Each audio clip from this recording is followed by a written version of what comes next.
राधे राधे, हरे कृष्णा। कैसे हो आप सभी लोग? आशा करती हूँ आप सभी परम मंगल में होगे, स्वस्थ होगे, अच्छे होगे।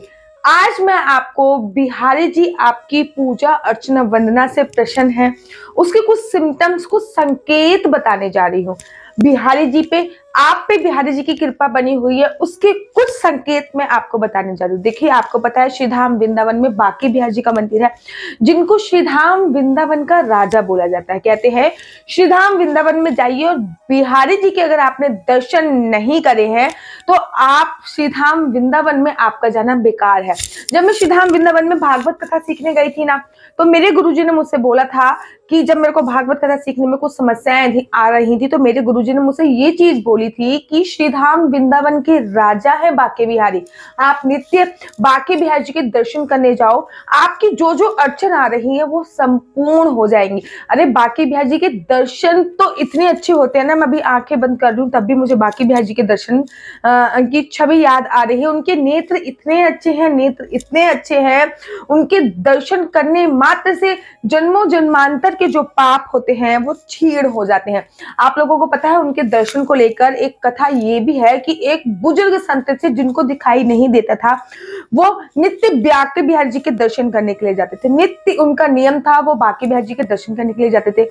एक व्यक्ति ने उनसे पूछ दिया, बाबा आपको दिखाई तो देता नहीं है, फिर आप कैसे दर्शन करते हो? तो उन्होंने क्या कहा कि मैं बेशक बिहारी जी के दर्शन नहीं कर पाता, कोई बड़ी बात नहीं है, बिहारी जी तो मेरे को देख लेते हो ना, ये बड़ी बात है।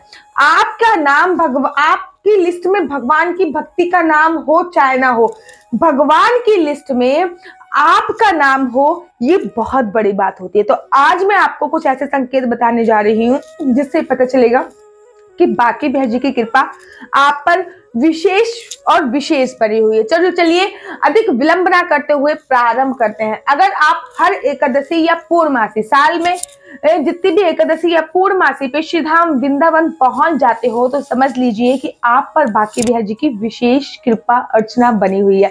विशेष कृपा है क्योंकि बांके बिहारी जी किसी को इतनी जल्दी अपने पास नहीं बुलाते हैं। ऐसा भी बोला जाता है कि मैंने ऐसे भी लोगों को सुना है जिनसे मैं कथा सीखी थी, भागवत कथा जिनसे सीखी थी, उनके बड़े भैया एक बार बिहारी जी के दर्शन करने के लिए आए, 3 बार वो बिहारी जी की चौखट से वापस लौट के आ गए।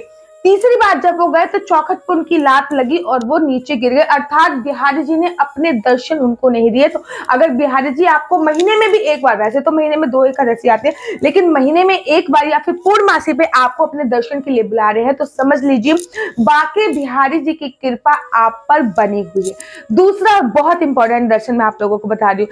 अगर आप बांके बिहारी जी के मंदिर में जा रहे हैं और आपको भगवान की प्रसादी माला मिल रही है, प्रसादी माला अगर आपको भगवान की मिल रही है तो ये बहुत बड़ा संकेत है कि बांके बिहारी जी की कृपा आप पर बनी हुई है। बांके बिहारी जी की कृपा जो है वो आप पर बनी, क्योंकि भगवान की जो प्रसादी माला है वो हर किसी को प्राप्त नहीं होती है। जिसको भी वो प्रसादी माला प्राप्त हो गई तो समझ लीजिए कि आप पे बिहारी जी की विशेष कृपा बनी हुई है। अच्छा, अगर आप लोग ये चाहते हैं कि उस प्रसादी माला का क्या करना चाहिए, क्या नहीं करना चाहिए, ये जानना चाहते हो तो मुझे कमेंट करके बताइए, एक तो मैं आपको उसके बारे में भी बताऊंगी। नंबर तीसरी और बहुत जरूरी बात, आप कोई भी कार्य करने जा रहे हैं, कोई भी XYZ कार्य करने जा रहे हैं, तो एक बार आप बांके बिहारी जी को याद कर रहे हैं।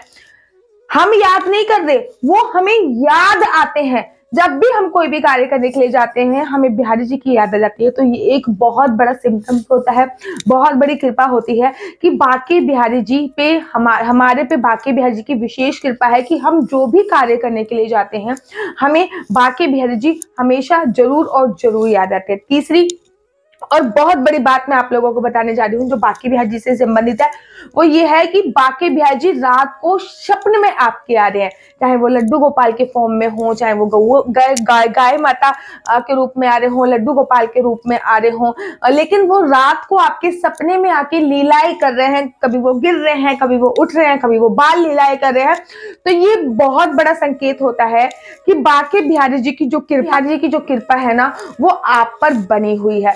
अब मैं आपको अगला संकेत बता रही हूँ कि बांके बिहारी जी की कृपा आप पर बनी हुई है। अगर ना चाहते हुए आपने कभी किसी गोस्वामी वगैरह को पैसे नहीं दिए और तब भी आपकी बांके बिहारी जी की चौखट की सेवा करने का शुभ अवसर आप पे प्राप्त हो रहा है, चौखट के दर्शन करने का शुभ अवसर प्राप्त हो रहा है, तो ये एक बहुत बड़ी कृपा हो रही है। बिना पैसे दिए, पैसे देके तो हर कोई कर लेता है, बिना पैसे दिए बांके बिहारी जी की चौखट की सेवा या फिर चौखट बांके बिहारी जी की जो दहलीज है, दहलीज पूजन का सौभाग्य अगर आपको प्राप्त हो रहा है, तो ये एक बहुत बड़ा सिम्टम्स है कि बांके बिहारी जी आपसे बहुत ज्यादा प्रसन्न है और वो आपकी पूजा अर्चना वंदना से बहुत बहुत ज्यादा खुश है। अगला आपको बताती हूँ, जो भी आप प्रसादी माला लेके जाते हो या फिर जो भी प्रसाद लेके जा रहे हो उसका भोग अगर बांके बिहारी जी लगा रहे हैं, क्योंकि बांके बिहारी जी ने अगर आपकी माला पहन ली है, सच्चे दिल से लेके जाइए, कोई पैसा नोट वोट मत रखिए। ये नहीं कि आप बांके बिहारी जी की माला लेके गए, उस पर 2000 का नोट रखा तो गोस्वामी जी ने फिर उस माला को पहना दिया। अगर आप माला लेके जा रहे हो और बिना नोट रखे ही बांके बिहारी जी ने आपकी माला एक्सेप्ट करी है, तो ये बहुत बड़ा सिम्टम्स है कि बांके बिहारी जी आपसे प्रसन्न है। बांके बिहारी जी के मंदिर में अगर आपको तुलसी की माला मिलती है, तो ये बहुत बड़ा सिम्टम्स है कि बांके बिहारी जी आप पे प्रसन्न हो रखे हैं। बांके बिहारी जी के मंदिर में अगर आपको कोई पैसे प्राप्त होते हैं, 1 का सिक्का, 2 का सिक्का, जिसको खजाना बोला जाता है, चाहे वो किसी गोस्वामी से प्राप्त हुए हो, चाहे बांके बिहारी जी के मंदिर में पड़े हुए हो। अभी कुछ दिनों पहले ही मेरे पिताजी को बांके बिहारी जी के मंदिर में 1-1 के 2 नोट प्राप्त हुए हैं, किसी गोस्वामी ने भी नीचे कहीं पड़े हुए थे, वो प्राप्त हुआ है। तो ये बहुत बड़ी खुशकिस्मत है कि आप पे बांके बिहारी जी की विशेष और विशेष कृपा बनी हुई है, बांके बिहारी जी की विशेष कृपा बनी हुई है। अगर आप हर महीने बरसाने जा रहे हो तो भी ये बांके बिहारी जी की कृपा है। कहते हैं जब तक बांके बिहारी जी की कृपा नहीं होगी तब तक आपको राधा नाम की प्राप्ति नहीं होगी, राधा रानी की कृपा नहीं होगी तो बांके बिहारी जी की प्राप्ति आप पे असंभव बोली जाती है।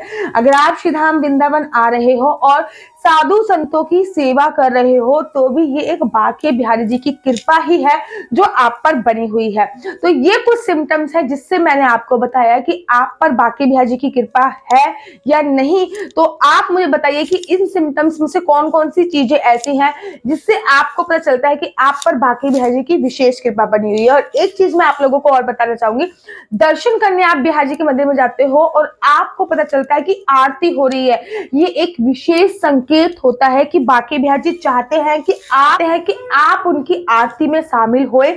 और ये विशेष सिम्टम है क्योंकि आरती में घर के प्रमुख लोग ही शामिल होते हैं और वो आपको अपना परिवार मानते हैं। आप भक्ति में किस लेवल पे है ये मायने नहीं रखता, बांके बिहारी जी की लिस्ट में आपका नंबर कितना है ये मायने अवश्य और अवश्य रखता है। आशा करती हूँ कि आपको मेरी वीडियो अच्छी लगती होगी। अगर आपको मेरी वीडियो अच्छी लगती है तो आप अपना यूट्यूब चैनल हरि बोल को लाइक शेयर सब्सक्राइब करना बिल्कुल भी मत भूलिए। तब तक के लिए मुझे दीजिए इजाजत। राधे राधे, हरे कृष्णा, हरि बोल।